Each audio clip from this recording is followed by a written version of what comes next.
Alam nyo ba, mga katropa, na may isang nilalang kayang-kayang mabuhay kahit wala na ang kanyang ulo? Nakakagulat, hindi ba?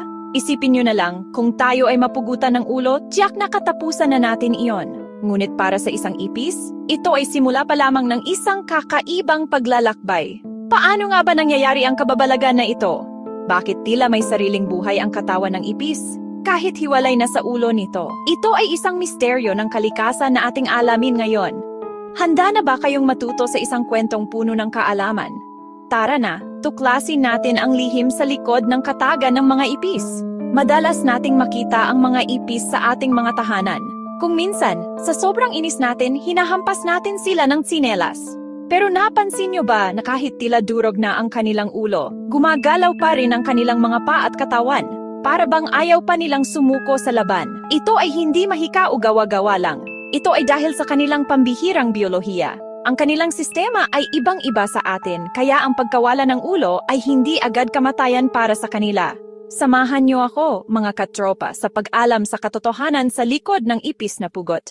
Ang kaalaman ay isang adventure. Kung hindi pala mahalaga ang ulo para sa agarang pagkabuhay ng ipis, para saan pa ito? Ano ba talaga ang ginagawa ng ulo ng isang ipis? Well, mga katropa, ang ulo ng ipis ay parang central office para sa kanilang mga pandama. Dito nakalagay ang kanilang mga mata na tumutulong makita ang liwanag at dilim. Nandito rin ang kanilang bibig para kumain at uminom. At pinakamahalaga, narito ang dalawang mahabang antena para silang super sensitive na ilong at kamay na pinagsama. Ginagamit para amuyin ang pagkain at damhin ang hangin at makaramdam ng panganib sa paligid. Isipin nyo, ang ulo ang navigation system. Sinasabi kung saan may pagkain, tubig, at kung kailan dapat magtago. Bago mo pa manihampas ang tsinelas, alam na nila, kaya ang hirap nilang tamaan. Mahalaga ang ulo sa paghahanap ng makakain at pag-iwas sa kaaway. Ngunit hindi ito ang sentro ng buong buhay. Kapag naputol ang ulo, nawawala ang kakayahang kumain at uminom. Kahit nakakagalaw pa, nagsisimula na ang orasan, kailangan pa rin ng enerhiya at tubig. Ang pagkawala ng ulo ay pagkawala rin ng kanilang gas station o kusina. Sa madaling salita, ang ulo ang information center ng mga pandama. Ang impormasyong ito ay ipinapadala sa katawan para sa tamang galaw. Pero magugulat kayo, gumagana pa rin ang katawan kahit wala ang center. May sariling backup system ang ipis. Ang mga ganglia, alamin natin sa susunod na bahagi. Talagang amazing! Heto ang malaking sikreto ng mga ipis. Tayong tao, kapag hindi makahinga sa ilong o bibig, mamamatay sa ilang minuto dahil nasa ulo ang sentro ng paghinga natin. Pero sa ipis, ibang-iba ang kwento. Paano sila humihinga?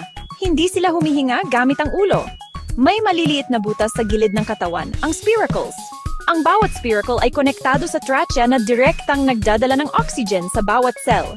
Parang may maraming ilong na nakakalat sa katawan, kaya kahit maputol ang ulo, tuloy ang pasok ng oxygen. Decentralized ang sistema nila, hindi nakasentro sa isang lugar. Kaya ang ilang pamatay insekto kailangang pumasok sa spiracles para umepekto. At ang kanilang dugo, hemolymph, hindi pula at hindi nagdadalang oxygen. Nagruruta lang ng sustansya at nag-aalis ng dumi. Kaya mabilis magsara ang sugat, hindi sila nagbe-bleed to death. Teka muna, kung wala ang ulo, nasaan ang utak na nag-utos?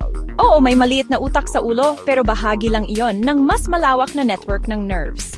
Ang tawag, ganglia, maliliit na utak na nakakalat sa bawat segment at konektado sa isa't isa. Sila ang kumokontrol ng paglakad, pagtakbo at reflex. Kaya kahit wala ang pangunahing utak, kaya paring gumalaw ang paa. Isipin nyo, parang barko na may main captain sa ulo at mga deputy sa katawan. Kapag nawala ang captain, gumagana pa rin ang crew. Open ang circulatory system nila. Walang biglang bagsak ng blood pressure o shock tulad sa tao. Kaya tuloy ang basic functions, paghinga at paggalaw. Parang makinang may baterya pa. Kung kaya nilang huminga at gumalaw, mabubuhay ba sila magpakailanman? Siyempre, hindi. Karaniwan, nabubuhay sila ng ilang araw, minsan higit pa sa isang linggo. Isang linggong buhay na walang ulo, ang tunay na dahilan ng kamatayan, gutom at uhaw. Nasa ulo ang bibig, kapag nawala ito, wala nang kain at inom. Parang cellphone, gagana pa habang may charge pero unti-unting maubos. Cold-blooded sila kaya kayang mabuhay ng matagal na walang pagkain. Isang buwan para sa buong ipis. Ilang araw hanggang isang linggo naman kapag pugot. Fun fact, ang ulo, hiwalay man, kayang mabuhay ng ilang oras sa lamig at may sustansya. Kikilos pa ang antena. Kaya rin nilang pigilin ang hininga hanggang 40 minuto. Ultimate survivors. Sa milyon-milyong taon, umangkop sila para mabuhay sa halos kahit saan. Ano ang inyong karanasan sa ipis? I-share nyo sa comments, bayanihan para sa kaalaman. Hanggang sa susunod, mga katropa!